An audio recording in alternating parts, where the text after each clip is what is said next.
City News on TV Rotorua is proudly brought to you by Trade Central.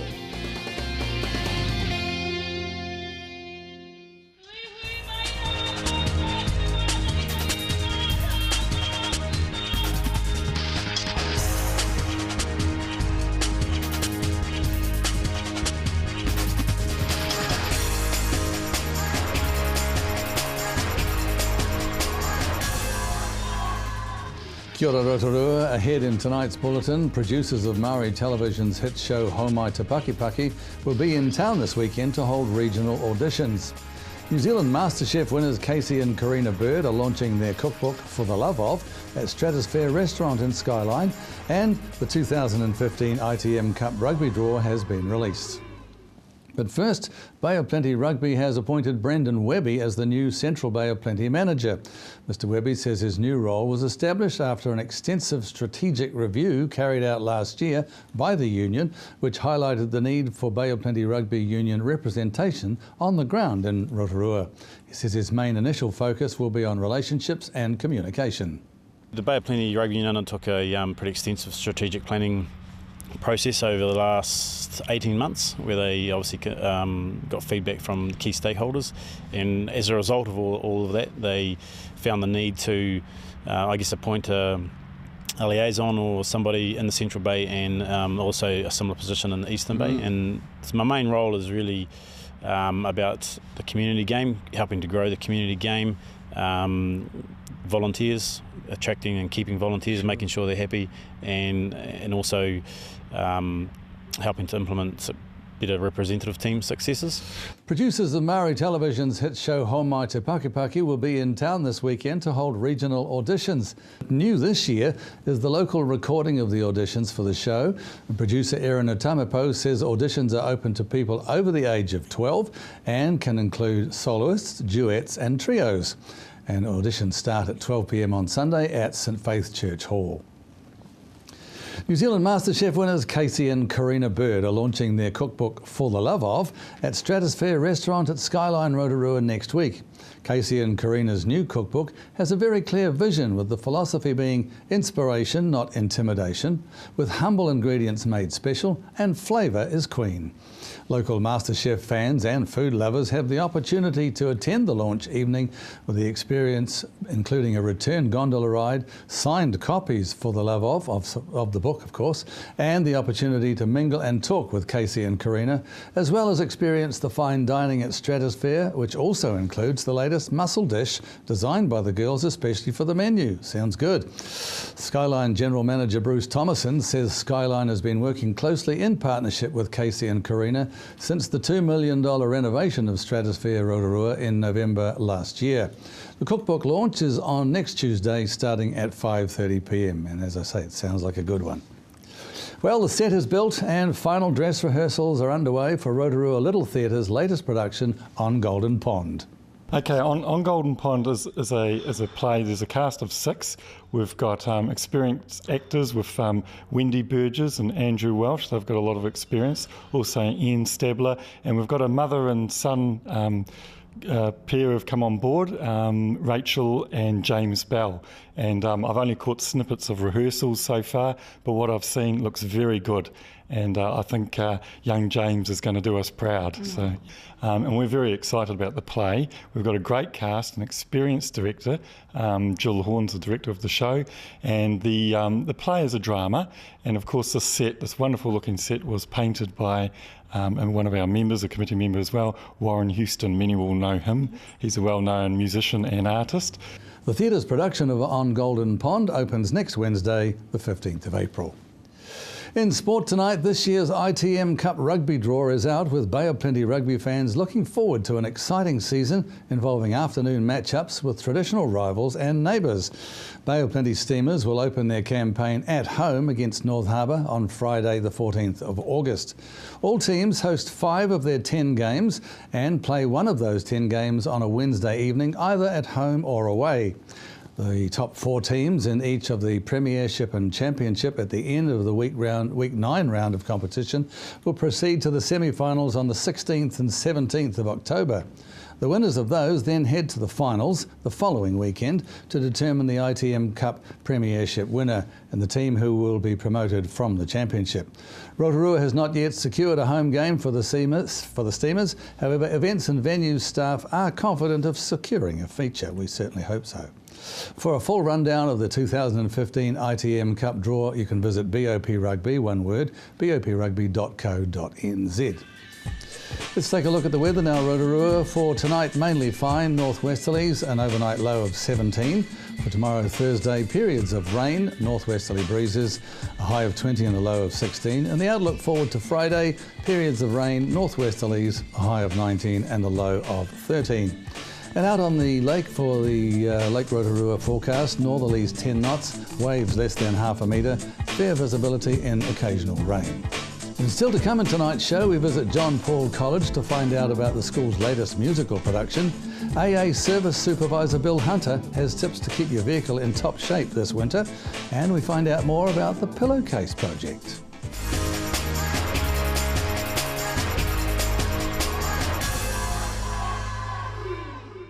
City News on TV Rotorua is proudly brought to you by Trade Central.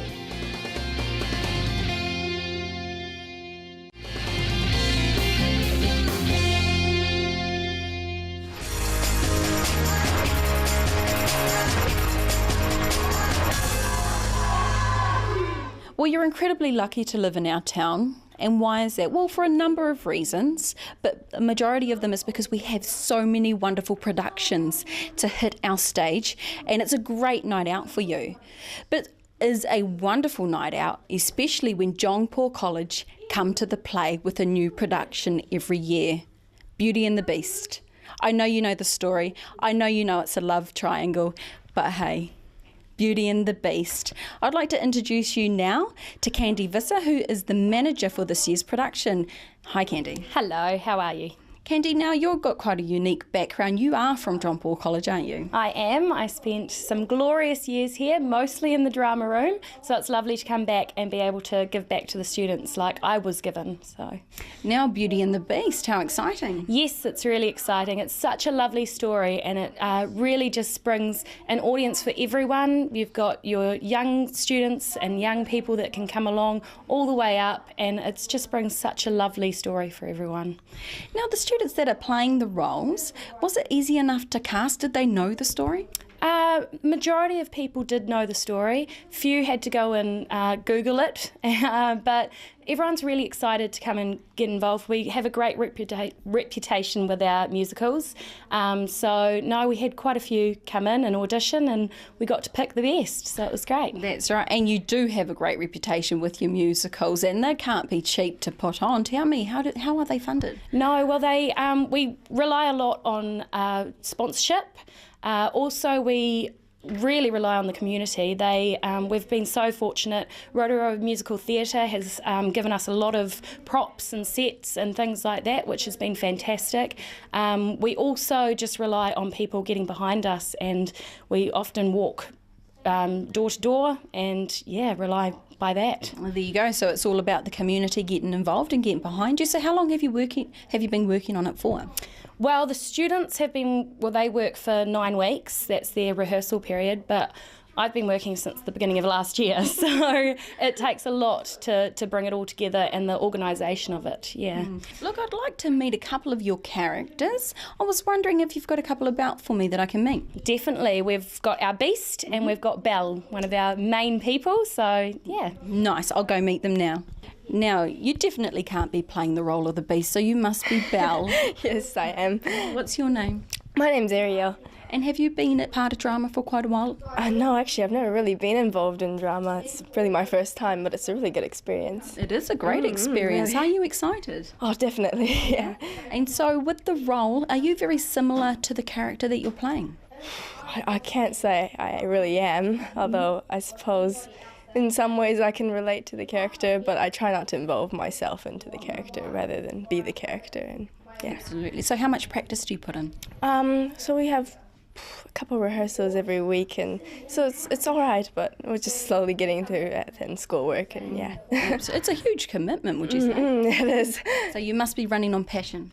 Yeah, it's a good. It's good? Yeah, it's very good. Nice. And I take it you're not Belle, you must be the Beast. The Beast, yes. I'm the Beast. It's really exciting. Yeah. And what's your name? My name's Famalifi Simontafa, also known as Ifi. Ify? Yeah, Ifi, around school, yeah. How did you get involved with the production? Really, I wanted to try something new, apart from rugby and all those other sports. So I auditioned and thought, see how it goes. And yeah. There's a lot of intensity in that character. I see you're quite a smiley individual. Yeah. Are you able to really portray the fierceness of this beast? Yeah, I could bring out my dark side sometimes. Your dark side. Very nice. And so have you found that it's easy enough to play this role? Hopefully you're not too similar? No, I found it quite easy actually. It's just really working with different aspects of your trying to get different personalities into you, and I found it quite easy. So it was good fun. And so are you enjoying the process? Yeah, it's great fun. It's real high intensity and just really fun. I kind of sense the feeling that you might take this a little bit further in your future. I hope so. Yeah, instead of just playing rugby and cricket or that. Well, it's two options really, eh? Yeah. Right. Well, it's lovely to meet you both and I wish you well luck, and I'll probably see you on stage, so I'll be your number one fan for sure. Thank you. Thank you. Thank you. A very charming cast. So who's got the pleasure of directing them? So Sarah Brodie is our director. She is quite well known. She works a lot with professionals, so it's a real privilege to have her come into the school, and she works with the students as professionals, so they're really privileged to have that opportunity. Now, I know Rotorua can't wait for this production to come out, so what dates have you got? So our season is from the 8th of May to the 16th of May. And where do we buy our tickets? From Ticketmaster, or you can just pop into the Sir Howard Morrison Performing Arts Centre. Online, is there any more information for people that just want a bit of a background? Yes, there's a little clip which tells you all about it and what you can expect. Address, please. Address? It's ticketmaster.com. Ticketmaster.com. There you go. So, Rotorua, if you're keen to watch this wonderful production hitting the stage in May, make sure that you go visit Ticketmaster.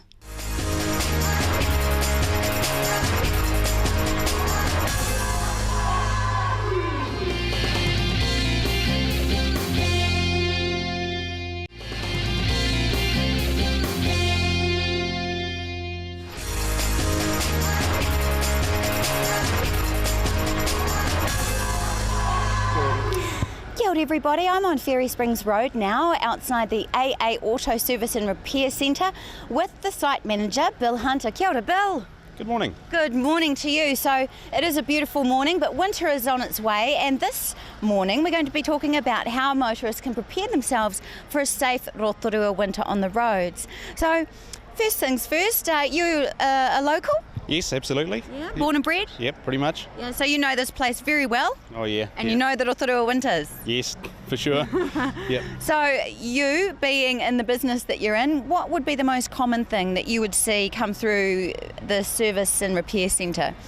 I guess the battery side of things would be the most common thing, particularly coming into winter. Right. You know, battery failure is probably one of the biggest things when it comes to winter and that sort of thing. Why is that? What is it about the temperature that does that to batteries? A battery is a consumable item, and you're going to look at about 4 to 5 years out of a battery.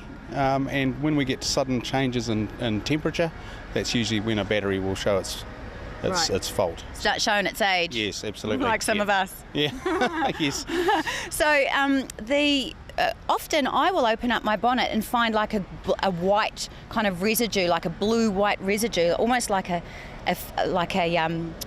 sediment, or not even sediment, but that's not the word. Sorry, Yep. but you know what I mean. Yep. No, that's a byproduct basically of a poor connection.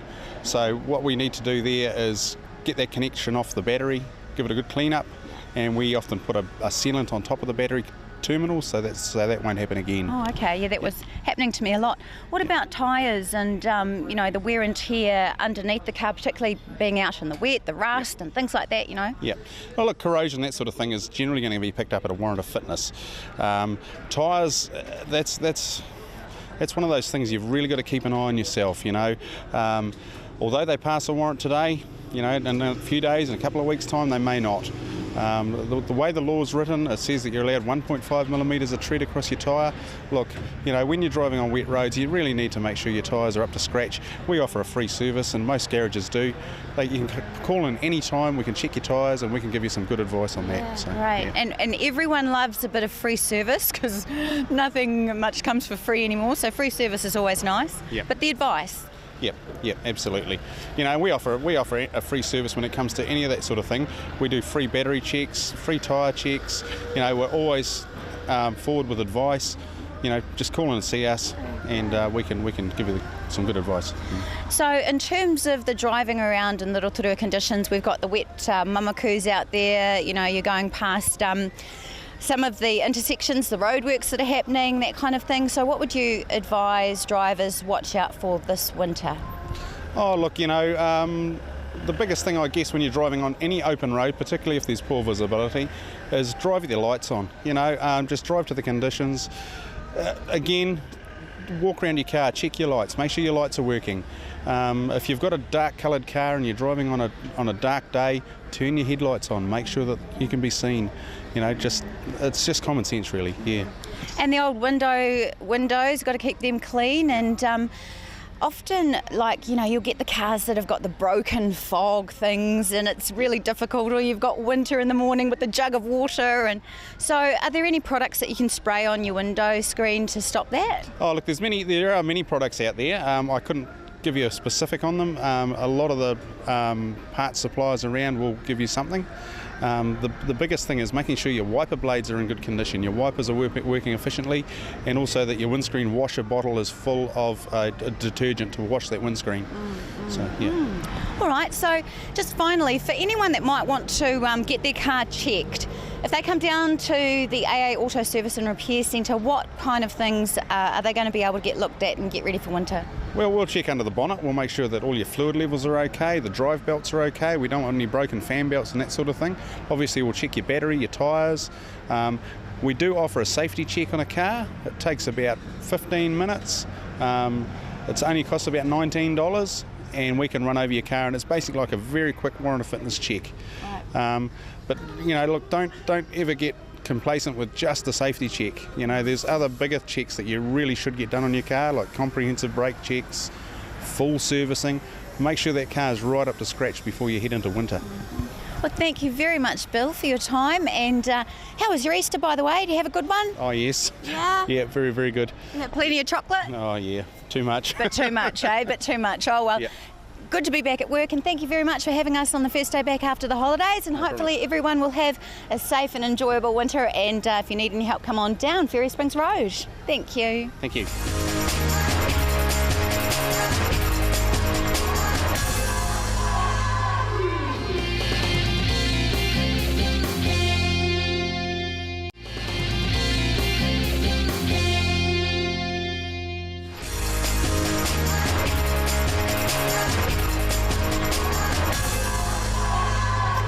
Welcome back. Well, I'm at Living Well Church now, and many of you will know this church. Possibly many of you come here because I know it's pretty full. And I'm with a loyal member now, Jane Parrington. Jane, you came here quite a few years ago now. We won't say how long, and were one of the people who started the Living Well Church all that time ago. So what do you think now when you look back and you see how far you've come? It's awesome, actually, to think that I can have a different role compared to how we started, and when everybody was hands-on, and there was an initial 5 or 6 of us in the team that started. And so now, there's a lot of people doing a whole lot of different things. There's a whole lot of artistic, creative talent going on, people helping people in the community in a variety of ways. Yeah, it's a pleasure. Really nice. So where did you come from? Where are you born and bred? Originally from Hawke's Bay, yes.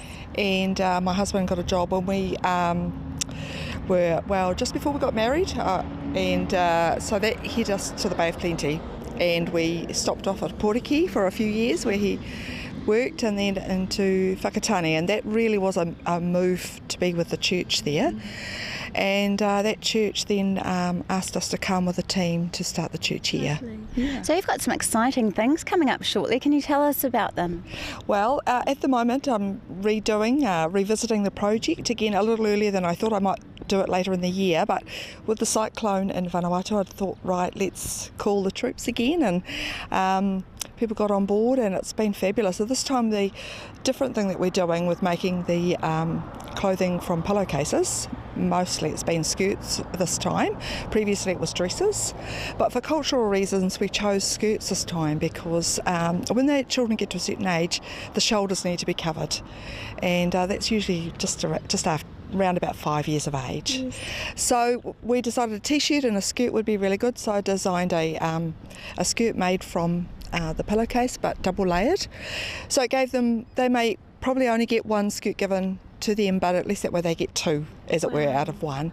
And also they can turn it inside out. They can turn it inside out. And if you're a little girl, if you're a Kiwi little girl, you'll be doing that a few times. I think all little girls love a dress that they can turn inside out. I still remember having a couple of those, and I think also too it's that love, isn't it? And that's what you're about, sharing that love, and that they're actually made with love, and they're made individually for those little people. That's right. Yeah, well, we called, this time we just said, how about if we do a pay it forward, where you come and learn to sew and what you make your gift, and so that's been very successful this time. Wonderful. So what's the project actually called? It's called Project Pillowcase. I sort of named it that after Project Runway, and the idea because we did run a runway 2 years ago, and we had local school children come and parade or fashion the items, and that was a fabulous night, seeing their confidence grow. So we just sort of got on board, and we just had a whole numerous number of people come and help of skill levels, different skill, but this time we've had, thankfully, more donations of new sewing machines and some older sewing machines, because we've needed them, because the demand for learning to sew has been really huge this That's time. great, and it's good when you learn all of those old skills that are getting forgotten. Yeah, it's really popular today. It's becoming far more fashionable, isn't it? That's beautiful, and it's a bit like you're giving them something else to think about, helping them to appreciate what they have, but most important, love for a stranger, right? That's right, yes. And we've had, even at sewing classes, we've had young students, some from high school and some from intermediate, come and learn how to either work a binding machine or sew a skirt, and that's really awesome. That is wonderful. So for anybody that's watching that would like to get involved, or maybe they're a whiz on the sewing machine already, or they'd like to come and learn, or they have a whole heap of pillowcases, how can people support you in your work? Well, they can give the church a call, or they can give me a phone call, and or they can email me. And the other thing is that they can just come here on the next 2 Monday nights after Easter. We've run 2 already. We had a break for Easter, and we're running the next 2 Monday nights from 7 till 9 down here, and we're open to anybody who'd like to come and have a go. Well, do you be able to share your email address? Can you rattle it off the top of your head? I can. It's JV for Val, Parrington at gmail.com. Well, there we go. There we go. Nice and easy. So if you do have any spare time, any spare skills, any spare pillowcases, and you'd like to do something loving for somebody else, then please do give Jane a call and come down and visit Living Well Church. Yeah, lovely. It'd be really awesome. And it's just been lovely meeting all the different people that we have so far. And touching all of those hearts as well. Absolutely. Wonderful. Well, thank you for your time. Thank you. And that was Pillowcase Project founder Jane Parrington talking to Kerry Danielle. Don't forget, for more information or to contact the show, email us at news@tvrotorua.co.nz, or of course you can call us on 07 3488 984. Thanks for watching and having us at your place. From all the team here at City News, Komati.